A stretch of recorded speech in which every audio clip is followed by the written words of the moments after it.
All right, welcome to the pod presented by Invesco. QQQ. Everybody is angry. At Ryan, old men. Young. Ryan Day is angry at Lou Holtz. Notre Dame fans are angry at Marcus Freeman because he can't count to 11, or he can and didn't seem to mind. Yeah.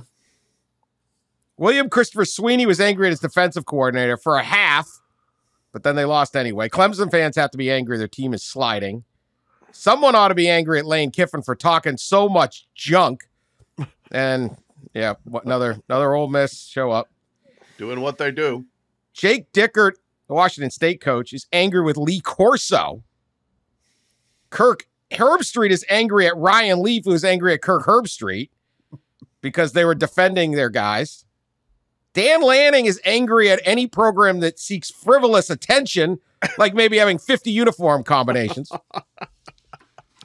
Lots of people are angry at Colorado, or at least happy that they finally lost. Travis Kelce is not angry at Taylor Swift. There was a debate online on how I would slip that in. Cincinnati alum. How would I slip that in? It's done. That's the last we'll discuss of that. Pat, you were at the Notre Dame Ohio State. Let's start with the angry there. It's Ohio against the world and always has been. That's so great. Ryan Day was really angry after the game. Let's start with this. Great victory for Ohio State. It was a very, very good. It was a very tough football game. Every inch at Notre Dame Stadium was fought over. It was, not surprisingly, came down to the last play, or what should have been the last play, and then they wouldn't have kicked the extra point, and I would have won my race for the case bet. But hard-fought game. Look, it's just, Ohio State outgutted Notre Dame at the end. You win the game, you get the spoils. I think there's a lot of Ohio State fans still pretty concerned about this team, but they won the game. Better than losing. Better that for Ohio State, for Notre Dame. Just as you discussed the game, what were your thoughts on particularly the end of this game and how it all went down, Pat? Well, let me first say, yes, the entire sport has lost its freaking mind. It's unbelievable, the amount of trash talk, diva moments, melodramatic overreactions. I think this is the prime effect on college football. It's like, hey, we're just going full WWE here, baby. We're letting it all hang out. We're going to air all our grievances that we usually keep in the locker room. Now it's all public insults. And, I can't believe they said this. Somebody said it. Whoever said it. And we are going to turn it into a federal case. And so there are federal cases all over the land. It's fabulously entertaining. It's highly bizarre, but it's really entertaining. So the deal, at Ohio State, Notre Dame, like that was as dramatic an ending as you can get. You're on the 1 yard line on the last play. Can you get in or not? And they do. And Ohio State goes crazy, and they finish this do-or-die 65-yard drive, and that's the story until Ryan Day goes off on 86-year-old Lou Holtz, as if what Lou Holtz has to say still matters, and basically just declares war on Lou because Lou doesn't think they're very physical under Ryan Day, and turns it into this long screed on live TV, and then repeats it all and then some in the postgame press conference. And it's like, holy moly, Ryan, take a chill pill. You just won a great game here. Is this really where we're going with that? And, the whole thing, yes, it's Ohio against the world. It always has been. Poor little Ohio State, richest athletic program in America. Don't know how they're holding up against this onslaught of haters. But the thing is, it wasn't Ohio against the world. It was Ohio against 10 guys on the field. And that was Notre Dame's massive, massive mistake that I guess happened both of the last two plays, and they did not correct. I just can't fathom what on earth went into that paralysis, I guess, on the sideline, and not wanting to take a penalty when the ball's on the 1 yard line. Guess how much that moves the ball? 18 inches. Yeah. All right, let's get to that in a sec. Let's go over what Lou Holtz said. Okay. Lou Holtz goes on the Pat McAfee show It's just recipe for probably Notre Dame wants to keep Lou Holtz off the Pac McAfee show the day before the game. But I coached, this is Lou Holtz. I coached under Woody Hayes at Ohio State. We won a national championship when I was there. I'm proud of that. However, he's saying about Ryan Day, he has lost to Alabama, Georgia, Clemson, Michigan twice, and everyone that beats him does so because they're more physical than Ohio State. And I think Notre Dame will take the same approach. Later, he says, forget who the hell we're playing. Just tell Ohio State this. You tell them they better bring their lunch because it's going to be a full day's work. It literally was all 60 minutes, or 59-59. He was right about that part. The old lunch pail. The lunch pail kind of thing. Ryan Day then comes off the top. I'd like to know where Lou Holtz is right now. Probably, hopefully in bed. Yeah. What he said about our team, I cannot believe. This is a tough team right here. We're proud to be from Ohio. It's always been Ohio against the world, and it will continue to be Ohio against the world. I tell you what, I love those kids where you got a tough team. They do have a tough team. Okay, you're tough if you play at Ohio State. All right, but a little overreaction there, Ryan. I mean, you won a great game, but I've heard better trash talk than everybody that beats them does so because they're more physical than Ohio State. I don't know if that's necessarily true. I think Clemson maybe beat them one of those times because they had ETN and Trevor Lawrence and stuff, but whatever. It's Lou Holtz. Anyway, so that Ross, a little bit much, a little sensitive there by the Ohio State coach. Yeah, well, a couple things stick out here. First of all, this clearly was like pent up frustration from probably a year, 2 years, right? We've talked about it in the show before, right? He has a lot of pressure on him, maybe more pressure than any coach has ever had, with a 49-6 record, overall record. And I think you saw that frustration come out in that last 2 years with losses to Michigan, in 4.5 years, not winning a national championship, which is weird to say. I mean, they finish in the top 5 every year. It's crazy. So I think it's just frustration from him that was kind of pent up and just kind of was released. A second thing sticks out to me: the younger coaches in college football, and Ryan Day is 44. Do you guys remember, especially when you were young bucks covering the sport, that coaches would always say, oh, I don't read the papers. I don't read the papers. I don't read the paper. I don't read the papers. No, we don't care about the outside of the papers. But now you do occasionally, hear coaches say, oh, I don't read social media. I don't look at social media. Here's the thing. They look at social media. They read social media and they listen. So back in the day, maybe they probably read, even though they said they didn't read. Today, they listen or they hear and they read social media, and it's pretty clear that's become a thing. And some coaches just kind of like buy into it and acknowledge that they do. And pretty clearly, Ryan Day heard what happened. And Jake Dickert, the Washington State coach, again, like he didn't even hear right. He didn't hear correctly. He didn't. Yeah, he didn't hear Lee Corso correctly. But like they're watching and they're listening and they're reading. And it's pretty obvious. Yeah, and then social media gets it right in front of them because it gets spread around and all that. All right, let's get to this final drive and the 10 men on the field.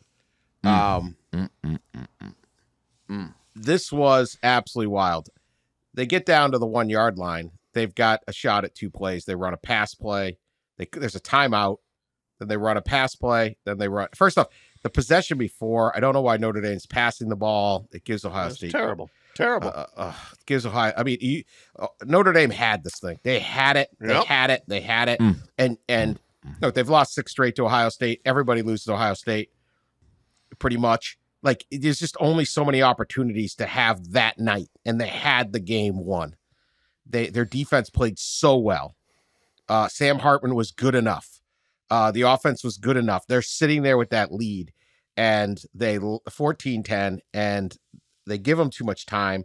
They get the ball back. They get these 2 first downs too quickly, That didn't help. They would have been better off gaining 9 yards and then plunging over. Everything went bad at the end. Ohio State gets the ball to get down to the end, and Notre Dame has 2 men on the field for the final 2 plays. The first one is a pass breakup, and then the second one, of course, is the plunge over the goal line with 1 second. Now, I was watching with some other people, and we couldn't, needless to say, we didn't count players, because why would you ever think there's only 10 people on the field? But especially like when there had been no deal. I don't know if Ohio State knew, and that's why they didn't sub, because then Notre Dame could have subbed. I'd like to know that. But we looked at that defensive formation, like they're going to run it right there.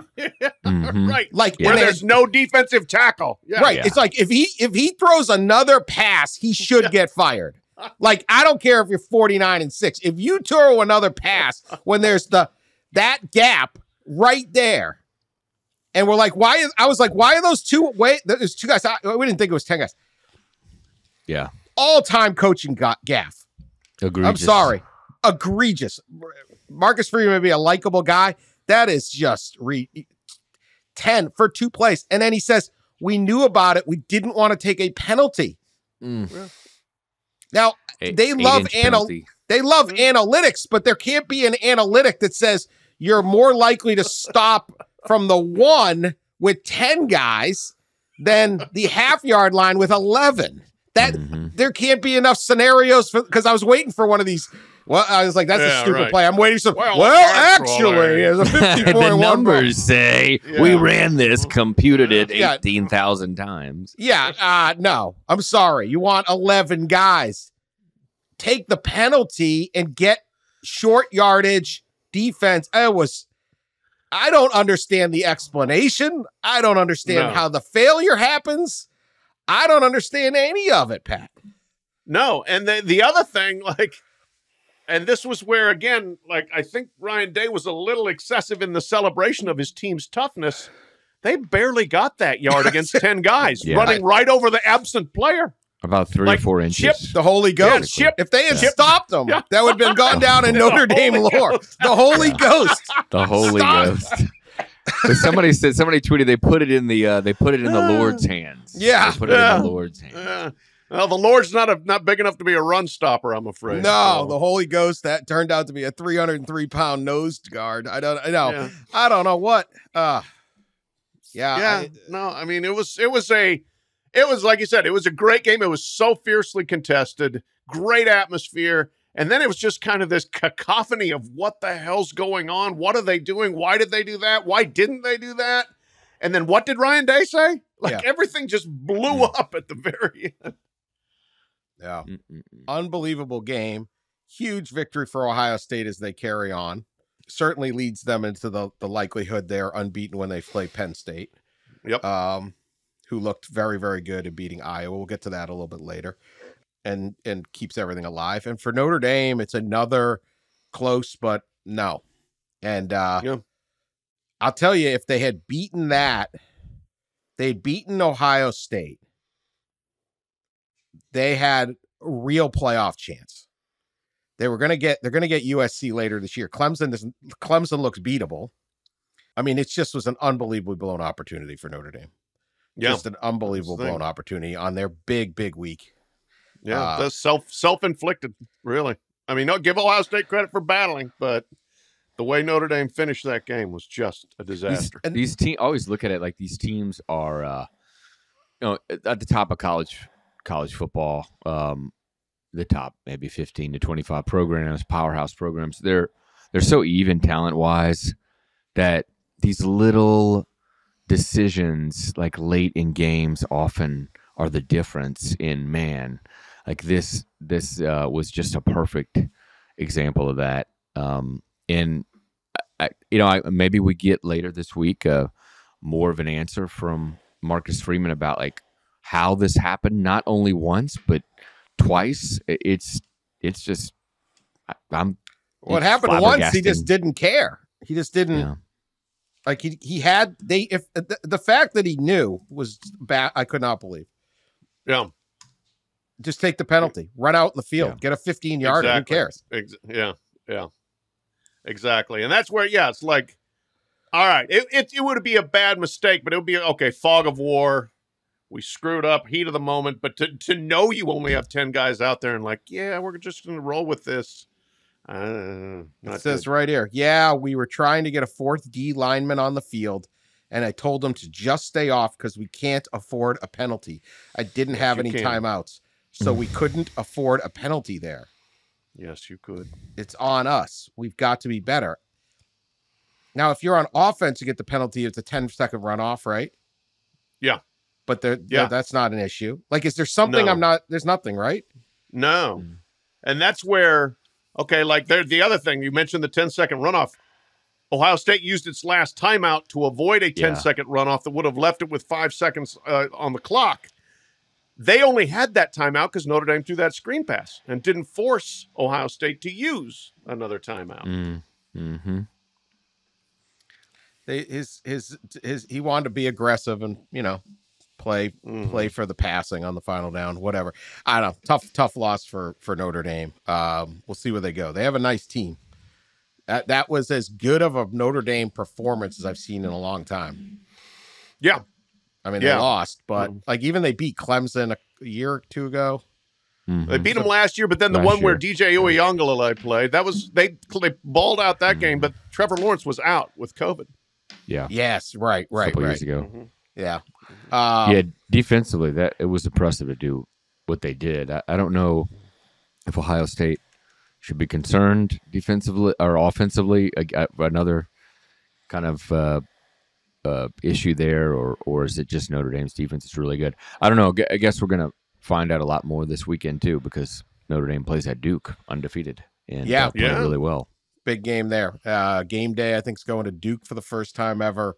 Wow. That'll be a scene. So, Notre Dame's got a chance to bounce back, but they're going to have to bounce back and get it done. And look, say this for Ryan Day. He talks about a tough team. Part of being tough is being mentally tough, and his program was mentally tougher if only the coaching staff for not gaffing. Like, if you gaff away the end of the game, well, that's how these things go. Notre Dame also had like a fourth down that they thought was converted, called back, a field goal. I thought they were this was a game where points were at a premium. Man, you should have kicked another field goal early. They had opportunities. It just wasn't there. Both sides missed 2 4th and 1s.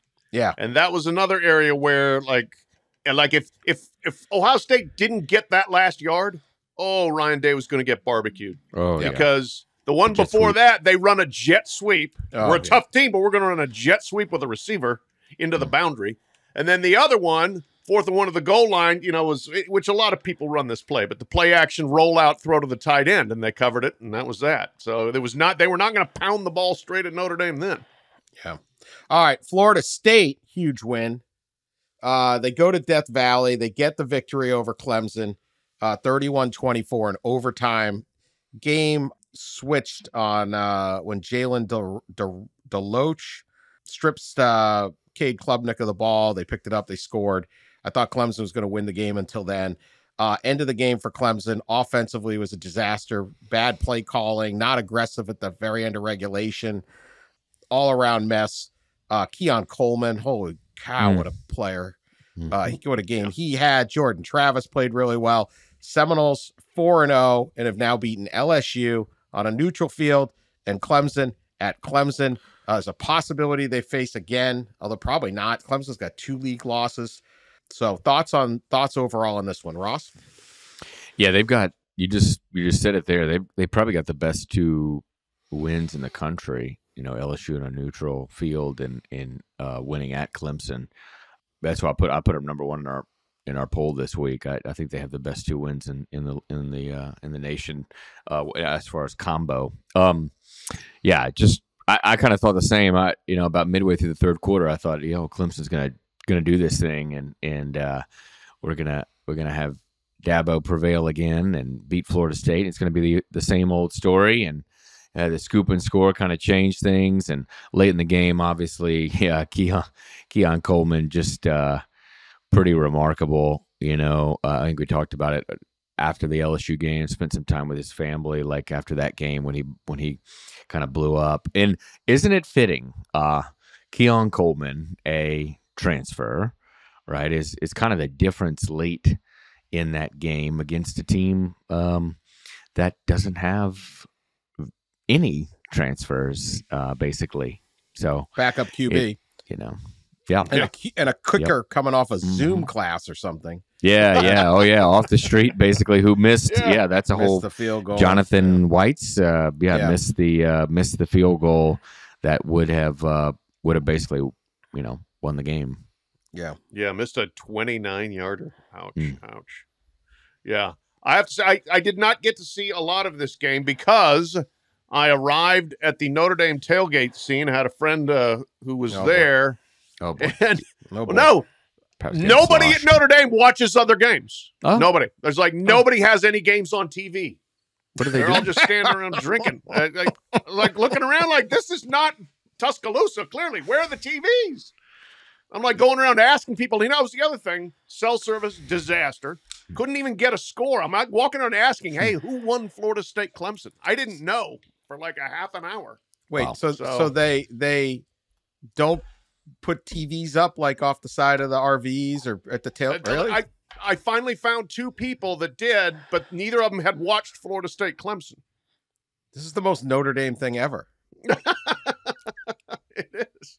All we care about is ourselves. Yeah, they're focused on the beauty of the campus, man. They're independents. Stay focused on the task at hand. Stay focused on the trees and the grass what's and the going on. buildings. Touchdown Jesus. I was like, I've got time for all these other games. Get out of here. There are other games, there are other teams. What? Well, it was a total coaching disaster at the end of the game. I thought this was a poorly managed end of the game by Clemson. Great win though by Florida State, and Clemson now has to go play Syracuse, as you mentioned on the last pod. That's now 4-0. So we got that. Clemson could have, they got some more hits potentially coming, right? The Syracuse later in the season, they got to play at Miami. I mean, this Notre Dame get interesting. Yep. Yeah, Notre Dame, of course. Yeah, it's going to get real interesting. All right, speaking of interesting, Coach Prime got, as he called it, a good old fashioned butt kicking. It sure was. We thought we all felt that the defense was going to get slaughtered, and they did. You can't give Bo Nix all day to pass. I thought they'd score some points, though, and they certainly was not. Ross, you were there. We had Dan Lanning. They released their locker room speech where Dan Lanning is saying they're playing for clicks. We're playing for wins. He goes after him. Now, he never has to face Prime again unless it's in a playoff someday or something. They're out. The league is busting up, so they don't mind doing that. Coach Prime just loves Dan Lanning. I don't know if he knows his name, but he keeps saying the coach over there does a great job. Okay. What was the scene? What was the scene? And B, didn't you have to, speaking of pregame calamities, didn't you have to take a public bus? Yeah. You had to take two city buses to get to the game? Dan, I got the full Pacific Northwest kind of experience. So the Uber situation in Eugene is not great. And about 3 hours, I was staying about 3 miles from the stadium, and about 3 hours before kickoff, I started to request Ubers. 30 minutes later, right, no Ubers. So I said, I'm going to just have to hike it. So I hiked a mile to the bus stop where I bought a ticket, got on the bus, didn't smell great. The smell on the bus was a combination, I would say, of the poo-poo underwear and in a little BO. So that was a fun 20-minute ride into downtown Eugene. Then from there, I had to make a change at the Eugene bus station. I had to get on a second bus where the driver proceeded to tell me when I asked, how close are you going to get to the stadium? She said, not close. It wasn't. So I got on that bus where the driver midway through the ride yelled at a person who was, let's just say, saying some things, some slurs on the bus, and she threatened to escort the man off the bus. She dropped me off anyway, as close as she could to the stadium. It was another about a mile walk to the stadium. So 2 bus rides, 2 miles of walking, a lot of interesting smells later. I showed up about 50 minutes before kickoff. There you go. That's the dedication you get at Yahoo Sports. That's right. Sports.yahoo.com. And then I watched just an absolute bloodbath from the very start. I thought Colorado would score on them too, and that was probably the most impressive thing was Oregon's defensive front. Yeah, and shoot, Oregon's cover the way they covered too. It was really, really impressive. Just an absolute beating. And of course, Deion Sanders walks in the post game, and nobody had to tell him what Dan Lanning said. He already knew. I mean, the game's 10 minutes over, right? He already knew. He had gotten messages about it, and so he addressed it. I'll give him credit. He was pretty honest about stuff, and he wanted to keep talking. He wanted to keep taking questions. The SID about 10 minutes in wanted to stop the news conference. Said last question. Deion said, "No, just keep them coming. I ain't got nowhere to be." So we kept him coming, and he talked as he does. So that was entertaining. But man, the Oregon that was my first time in Eugene, and it was impressive. Just the atmosphere and the stadium and the fans, and it was loud, and their team played just incredibly well. It's Oregon, yeah, Washington.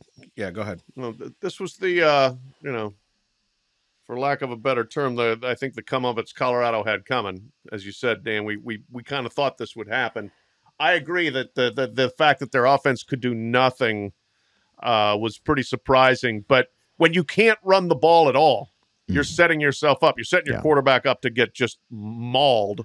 And Shedeur Sanders had 73 yards in sacks. So they're just so one-dimensional offensively, and they're not very good defensively. And this is who they are. And, there was a predictable amount of sack dancing out there from some people. Then that's fine. Look, Deion didn't sit there and say, make any excuses, right? He said they had it coming. Now, he did say, what? Better get me this year. This is going to be the worst team I've had. Whoop, yeah. Okay. It's going to be the worst that's going to be the worst one. He said, better get me now. Mm-hmm.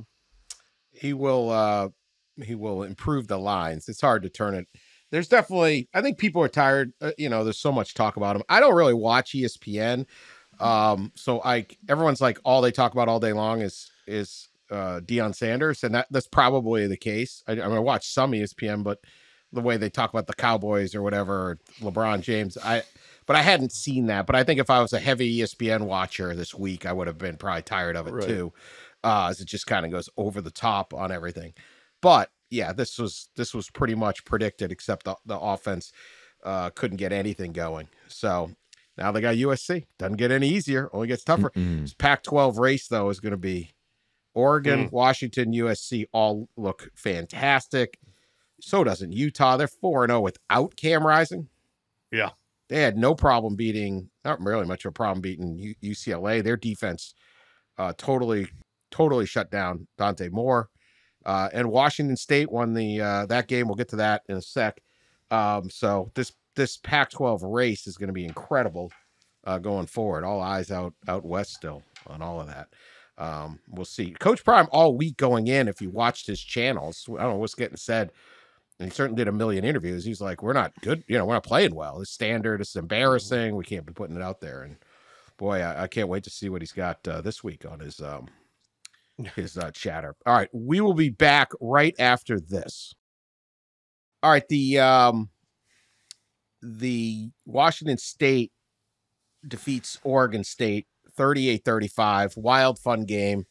Oregon State stormed back from 35-14 deficit to try to win it. Couldn't quite make it. Cam Ward was really good. 404 yards, 4 touchdowns for Wazoo. They win. They stay perfect. They've now defeated Oregon State and Wisconsin. They're looking pretty good. This was one of the other beefs of the thing. Coach Jake Dickert gets into it with Lee Corso by saying he claimed that he was watching Game Day and he heard Lee Corso say this is the No One Watches Bowl. Now we know Coach Corso there is up in age and has got some health issues. He actually apparently called it the Nobody Wants Us Bowl. Which makes more sense. Which makes more sense because nobody wants us. Not no one watches. It wouldn't make any sense really to promote a game and say no one's going to watch it wouldn't have made sense.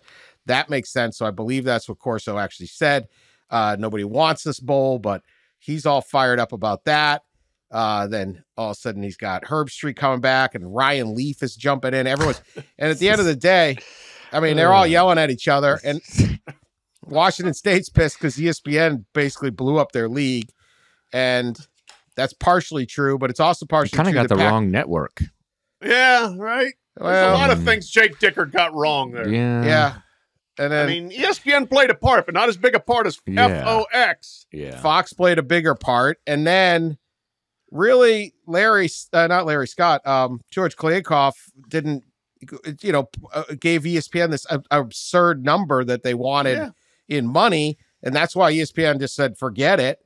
They walk away from the deal. So there's a lot going on here. Everyone's up in their feelings. Pat, do you care? I just like the sniping. I don't know. What? Well, again, like, I'm confused. You're going after 88-year-old Lee Corso. This is as crazy as going after 86-year-old Lou Holtz. Like, you can't let that slide, especially when you get it wrong. If you want to make a list, look, you want a school that's got some grievances? Washington State has them, and Oregon State. They've got some legit grievances. If you want to set up your enemies table, Lee Corso isn't at the table, man. You got a lot of other people that should be ahead of him on the I got a beef with you list. So going after Lee Corso here is like, oh my gosh. Look, Jake Dickert has done a hell of a job coaching that program. He has done great. He stepped into a adverse situation when Nick Rolovich was basically thrown out of the job back during the pandemic, and he's done really well there. And I think is doing a great job keeping this team and that program rallied. And they're going to be fun to watch the rest of the season. But this was not the fight to pick. Yeah, another young coach, right? Dickert is 40 years old. And, it's no longer that we don't read it, we don't see it type of thing. I think he readily admitted that he was watching game day when it came on. And, he appeared to mishear exactly what was said. But and he also went after I guess the way ESPN provides Lee Corso with notes, gosh, and he went down that lane as well, and then of course went down the network destroyed our league sort of thing, and it was really something. The new generation of coaches out here swinging. Ain't no backing down. It really is. I don't know. Yeah. Coach speak is dead. It is the a new good coach point. speak is to air the grievances. Meanwhile, Cam Ward just unbelievable. 404 yards. He misfired on just 6 throws, 4 touchdowns. My goodness, incredible. I think he's thrown for. He's averaging right at around 350 a game. He's got 0 interceptions on the season in about 14 touchdowns. Incredible. He came in from Incarnate Word, an FCS transfer last year. Kind of took a while to get his feet under him, but now this year 2, boom, he's blowing up. Yeah, the quarterbacking out there is incredible. There's no question about that. All right, I wanted to get to this one. Texas A&M and Auburn. We talked about this as a desperation bowl game for A&M. They responded nicely. 27-10 victory. The Auburn, they had a quarterback injury. They still moved the ball. The defense was fantastic. I watched a bunch of this game. It absolutely shut Auburn down. Auburn's touchdown was a 60-yard scoop and score where Jimbo Fisher was somehow on the field. It's kind of funny. Squared it up. I know. Jimbo could have hit him. Good thing he didn't. They had 3 different quarterbacks for Auburn give this thing a shot. They combined to go 9 of 23 for 56 yards. Walter Nolan, Chris Russell Jr., Torrin York, all these guys were just crushing. This defense was really good against Auburn. So credit where credit is due for A&M. They needed a win desperately.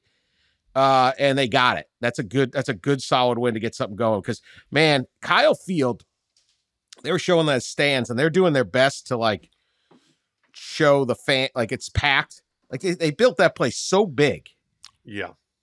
And those like only really Penn State to me compares in like a stadium that big, that far from a population center. Like it's a lot easier to get 100,000 to Ann Arbor, Michigan, which sits just on the outskirts of Detroit, or Columbus, Ohio, which is its own, more than 1 million person city. Like, man, it's clear that Aggie Nation isn't 100% sold on this team. So I don't know if you saw any of that, Pat. Probably not, because you were drinking with the Notre Dame fans. But I drank nothing. I had water. That is it. But no, I didn't see any of that one as well. I was monitoring scores. Anybody? Well, yeah, I watched a little bit of it. Auburn can do anything offensively. It was just the first half of that game was brutal. It was quite sad. It was 6-3 at halftime. Three field goals in the first half. But it's rare, and this is probably a stat I could have looked up. Maybe somebody already has at some point, maybe an Auburn beat writer, but I don't know that a Hugh Freeze coached team has ever been held to 200 or fewer offensive yards in a game. They usually move the ball no matter where he's been, no matter who they're playing. And 200 yards. Wow. I think a local, I want to say a beat writer for A&M last week or 2 weeks ago after A&M lost to Miami, wrote a story with actually really fascinating figures about DJ Durkin as a defensive coordinator and a coach, and how his defenses haven't played well in big games. And he had these incredible numbers that backed it up, really. But boy, they played well on Saturday, and there's some winnable games ahead where they could get on a roll for sure. Yeah. They got talent on that defense. A lot of those 5 stars they signed. Alabama responds. Lord save them. We all thought Ole Miss might have had the better team. No, they did not. Defense came to play. They ran the ball. Ole Miss I thought was, just wasn't an inspiring effort. They played them tough in the beginning, but Jackson Dart 20 of 35 for 244. They weren't able to run the ball. They weren't really able to get anything going. Jalen Milroe, very solid, 17 of 21, 225 yards. He had a TD, he had a pick, got sacked a bunch, but didn't make too many big issues, and they just sort of ground that thing out 24-10. I'm reminded that it's a single adage of gambling or making race to the case picks. Don't pick against Alabama. And why did someone not help me last week with that horrendous idea that Ole Miss was better? This is just, I don't know. This was a disappointing performance by Lane Kiffin's program. Especially the trolling going in. Yeah, right. Talk smack all week. Yep. Castle's crumbling? I think not. No. Pat, did you see any of this? See, Pat's got the greatest excuse. Yes. I was, there's no TV, drinking Notre Dame, blaming on the Notre Dame fans. Yeah, great work by you this week. Go ahead. Did you see any of this one? I saw a lot of this game, yes. And I saw Mississippi look like they got tired of blocking and tackling. It looked a bit like a Lane Kiffin team. I'm sorry, a little too finesse, a little too cute, this, that, and not enough meat and potatoes. And you got to have some meat and potatoes when you're playing against Alabama. But good for Jalen Milroe bouncing back, and playing well. Getting back the starting job after the strangest benching of all time. And then, hitting some big plays and having a couple of nice runs too. So Alabama, I'm still not convinced they're good, but they averted disaster. Yeah, the Alabama offense didn't do anything on Saturday to make me think that they're a CFP type, SEC championship type team. But in Jalen Milroe, it's funny because his numbers, you look at his numbers, they're great, right? 17 of 21, 225, touchdown, interception. But he took 4 sacks. Some of that's probably on the line as well. But he did make, there was a few poor decisions in there.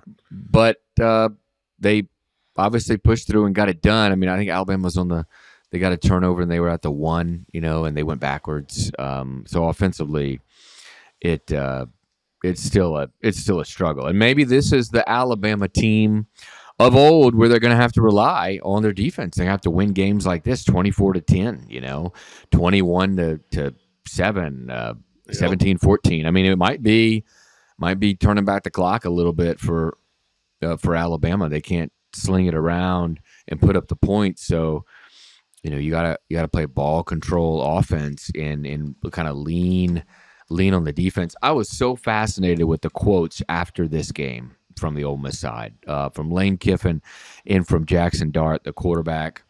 Jackson Dart basically just came out and said, look, this was the year for us to beat them. We thought they were vulnerable, and this was the year. And his coach was acting like that all week, right? I mean, they thought they were a better team. Lord Saban, the Empire strikes back. Yeah, it's true. Penn State. Look, we can make all the jokes you want about Iowa, but the Penn State defense was fantastic on Saturday night, and I remain super intrigued by this team. They win 31-0 against Iowa. Let's forget it's Iowa. We'll get to they got no points. Forget it's Iowa. Just these numbers are incredible. We'll just do this. The Brian Ferentz contract, he's got to score 320. They need 325 points this year. Iowa needs to score it. They need at least 7 victories. So if you have 7, you get to a bowl. Supposedly his contract will end. If not, they'll probably give him a new one. Who knows? But right now with the OFER, he has 85 on the year. They're averaging 21.25 points a game. He needs 25.0. So the rest of the year, they need at least 26.67. They're behind schedule now. Behind the chains. Behind the chains. And that's the deal. These numbers, horrific. No points. Can't do worse than that. 4 first downs. 4 first downs. Beautifully, they have 4 first downs. They never once went for it on 4th down. Of course not. I mean, you're losing 31-0. Maybe go for it on 4th. Nope. 76 total yards. 4 turnovers. Yards per rush, 1.2. They had the ball for 14 minutes and 33 seconds in the game. That's incomprehensible. Didn't they run 33 plays? That's just amazing. How do you only run 33 plays in an entire football game? I don't know. They did pin a punt down in the Penn State inside the 5. I mean, they had 17 rushing attempts. It's 17 rushing attempts for 20 yards, and they attempted 16 passes. So does that mean 33? That's it. 33 incredible plays. Not in a high school game, high school freshman game. Yeah. But in a college game. Yeah. 35. That is the amount of points through 4 games that Penn State has allowed. Manny Diaz's defense locking it down. That's my point. Yeah. I know it's Iowa. Okay. I know they're offensively bad, but this was just utter domination. Yep. Right. And Penn State is for real. Or they're going to be able to prove it. Look, next they're 4-0. They're at Northwestern. They got a week off, and the mighty UMass Minutemen show up after that. And then, no offense to Northwestern and UMass, but we're 6-0 going into Ohio State. Yeah. This is good. He might have something. This is a pretty good football team. Yeah, it's Iowa, but how could you dominate a team more? Put it that way. Right. I'll tell you this.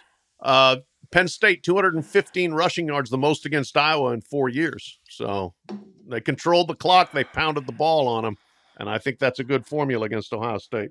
Yeah, really good formula. So we are there with that.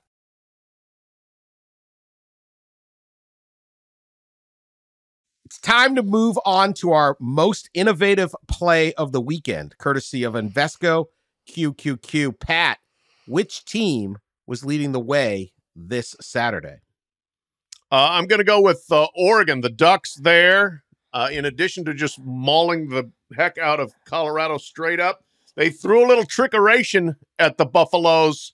They're up 13-0 fairly early on, backed up deep in their own territory. And Dan Lanning dials up a fake punt, but not just a, garden variety fake punt, but a snap to the upback who happens to be a 300-pound defensive lineman, Casey Rogers, who then bolts 20 yards over the left tackle, wide open, caught Colorado completely unaware. First down, kept the route going there. And I love the quote from Casey Rogers, who has all the hair you would want in a defensive lineman, right? I mean, he's got down to, shoulders and beyond, big curly mane. And he said, I was at the pre-classic a couple of weeks ago. That's the big track meet at Oregon. Steve Prefontaine was the great runner from Oregon there. He said, I was at the pre-classic and I got some tips on how to run. Big man can run sometimes. So kudos to Oregon for the fake punt. Kudos to Casey Rogers for showing his wheels. 300-pounder gaining 20 yards. Nice play. You watch that play, Ross? Yeah. I remember you try to not to like exclaim in the press box, but as the play unfolded, I was like, fake! In the press box. I was like, oops, sorry. Probably not hearing it. Yeah, it's just natural. Oh, Prime said that got the thing going and they never looked back. They never recovered. So, pretty good. There you have it. That was our innovative play of the weekend. Thanks again to Invesco QQQ. All right, we've said plenty of mean things on this podcast. This is the time when we try to get to our gentler side, our softer side. Can we say something nice? Is anyone prepared at this moment to say something nice? You got to look something nice up. I'm looking it up because nice does not come naturally. Ross, can you say something? Nobody can say anything nice. I can start. I can start. I'm nice. Start us off. I'm nice. I want to say something nice about Marshall football. There you go. I understand that Virginia Tech is not good. They have this is a bad Virginia Tech team. Still, I don't care. Virginia Tech came to Huntington, West Virginia on Saturday to play. It was an incredible scene there. They went Edwards Stadium, I think seats like 30,000. They had a nose crowd of 31,475. I don't know where they stuffed all these Huntingtonites in, but they did.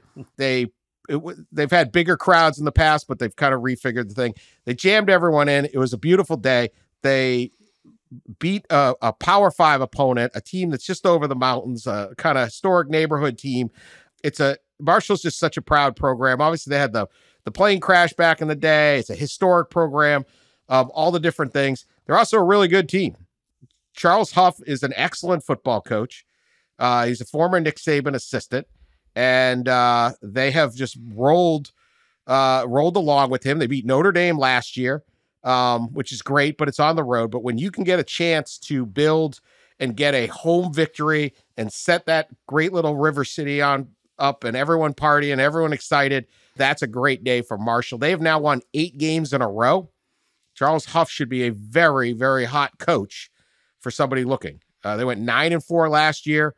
They haven't lost since they lost to Coastal Carolina. This is a really good football program, and he now has a Virginia Tech win, albeit against a lousy Virginia Tech, but who cares? He's making things happen down there at Marshall. So I am saying a great day for a great mid-major football program. It's one of those ones that they're not historic. They're not going to be a top 10 team generally, but they care and they have fans, and it's just one of those great football programs. So good job, Marshall, on Saturday. See, that was nice. That was nice. So nice. No secret meanings, straight up. Coach Huff, good job, buddy. I've got a straight up nice too, and it goes to another coach, David Braun, Northwestern interim coach. I don't know that anybody thought that Northwestern would win a game this year. And lo and behold, they beat Minnesota in an upset. Not just an upset, they were 12-point underdog, but they were down 21 points late in the third quarter. In the middle of the fourth quarter, about 9 minutes left in the game, ESPN's lovely probability that Pat just loves, the win probability, had the Gophers at 97% winning the game. No! The Wildcats scored 2 touchdowns the final 9 minutes or so, tied the game, went to overtime, and won the game in overtime on a 25-yard pass touchdown reception. So give it up. David Braun, former defensive coordinator, promoted to interim to replace Pat Fitzgerald after the allegations and things emerged over the summer. So incredible outing. And on the flip side, to throw a not something nice in there, boy, Minnesota. I mean, that is a program, too, that's just built to grind out wins. You get a 21-point lead, that game should be over. So, all right, I'm going to say something nice about Kyle McCord, the Ohio State quarterback, because that guy has been under not as much pressure as Ryan Day, but a lot. He's coming in after C.J. Stroud, coming in after Justin Fields, coming in after Dwayne Haskins, coming in after J.T. Barrett, this incredible lineage of quarterbacks. He didn't get the job till late. Most everyone doubted him. His numbers through the first few games have been pretty good, but nothing spectacular. Everybody went in Notre Dame's like, oh, boy, this is going to be a big test for him. Is he up to it? Well, he was good enough, and he was incredibly poised and calm and clutch on that last drive. 65 yards with the game on the line. 3rd and 10, finds a guy open for a big gain to keep the drive going. 4th and 7, game on the line, hits Julian Fleming, keeps the drive going. And then 3rd and 19, and I will say something not very nice and say, Notre Dame, why were you playing such a soft zone? But still, recognized where the play was. Yeah. Forgot about that one. Yeah. Recognized where the hole was. Emeka Egbuka sits in it, and he hits him with a strike to get it to the 1-yard line to set up the heroics at the end. McCord afterwards, like, just so calm and stoic still. It's like you can see why that part of him that Ryan Day likes is he's just not the kind of guy that's going to be prone to wild swings of emotion, and he got it done when he had to. Hasn't thrown an interception since his first game of this season against Indiana. 3 straight games without one, and a huge, huge W. One of the biggest wins in Ohio State history, frankly. How about that? All right. Oh, we usually do the small sample Heisman before to say something nice, don't we? Yeah. I did it backwards this year. What are the rules? Let's give out some Heismans now. I don't know what I was doing. I only forget the order of the show. Good hosting. Anyway, usually they hand out the Heisman at the end of the year. We like to give it every week. Small sample Heisman is what we call it. Anyone come prepared for small sample Heisman? I do actually have one All right. of those. All right. This happened after the drinking with Notre Dame fans. Good. I'm being completely slandered here. Defamation. Ross had to ride 2 buses just to get to a game, and you're sitting around, walk 2 miles uphill, no doubt. Yeah. And you are just, and I'm going to say this. When a representative of the College Football Inquirer podcast shows up in your town, I want the mayor to arrange like a chariot to carry one of us to make sure we're at the. This is the College Football Inquirer. What are we doing, Eugene? What are we doing? At least give them a free bus pass or something. We do deserve at least that much. I mean, this is big. This is big. All right, go ahead. Rome Odunze, receiver, Washington Huskies. I mean, if you haven't seen these guys play, they are spectacular. They are fun. They are electric. They are a big play machine, and he's the biggest play guy they got. 5 catches, 125 yards, 2 touchdowns as they blew out California, but also an 83-yard punt return touchdown against the Golden Bears. So that's 6 touches, over 200 yards from him, and 3 TDs. He has had a very good career at Washington, but this season I think he's at his best level yet, and I will be shocked if he's not a first-team All-American when all is done. As of now, small sample Heisman. Good choice. Ross? So I'm going to go back to the game we just talked about with Northwestern in Minnesota and David Braun. I said something nice about David Braun. But what I failed to mention is there is a small sample Heisman performance in that game. Northwestern receiver Bryce Kurtz, who to this point I had not heard of, 10 catches, 215 yards, 2 touchdowns, including an 80-yard bomb. Without that, obviously, they don't win that game. Bryce, by the way, a senior from Indiana, and just really impressive numbers. I think it was by far his career high. As I scan his game logs, most of them are 15 yards, 40 yards, 50 yards, and then 215 yards against the Gophers. Love it. Not bad. All right, I am giving my small sample Heisman to in a losing performance, Cameron Skattebo. He is a 5'10", 225-pound running back at Arizona State. He transferred in from Sacramento State, and this is not college football's greatest athlete, or maybe he is. You want a day? 20 carries. They're playing USC. They lose, but whatever. He gets 20 carries for 111 yards and a touchdown. He has 4 catches for 79 yards and a touchdown, including an incredible 52-yard touchdown where he lowers a shoulder and breaks a tackle and runs all the way in. He also lines up at quarterback and goes 2 for 3 passing for 42 yards. And then one time punts a 53-yard punt that got down inside the 20. Cameron Skattebo did it all for Arizona State. Travis Hunter, this guy's playing 4 positions. Impressive. It's all on offensive Monday. That's a small sample Heisman if I ever heard of one. USC had their way with Arizona State, which is struggling mightily, 42-28. But I want to see, I hope Travis Hunter returns in time to match up with Cam Skattebo. We can find out the thing. I mean, try passing and punting and running and catching. Good job, Cam. So that's what we got. All right. Heck of a weekend. We couldn't even get to all the stuff, but that's how it is. We will get more to it, more fallout this week. We'll have a show on certainly Tuesday night. It'll probably be out. Definitely be up Wednesday morning, and then we'll have Race to the Case later. Lot happening. It's angry out there, folks. It's angry on these college football streets. There's bitterness. There's old school people mad at new school. It's tough. A lot of bitterness. Dan. Yeah. Where is Lou Holtz? Where is Lou Holtz? We have to find the answer. And remember, it's always Ohio versus the world. Always has been. And really? The world goes, Really? where the hell's Ohio? Right? Yeah. I mean, some guy. How many people do you encounter other than like in Michigan who are like, man, I want to get Ohio. Yeah, Michigan hates Ohio. Nobody else. I don't know. Yeah. It's Ohio versus the world. Look out, though. I mean, they had LeBron. They could bring back Jack Nicklaus. They got all these other guys. There's a lot of great.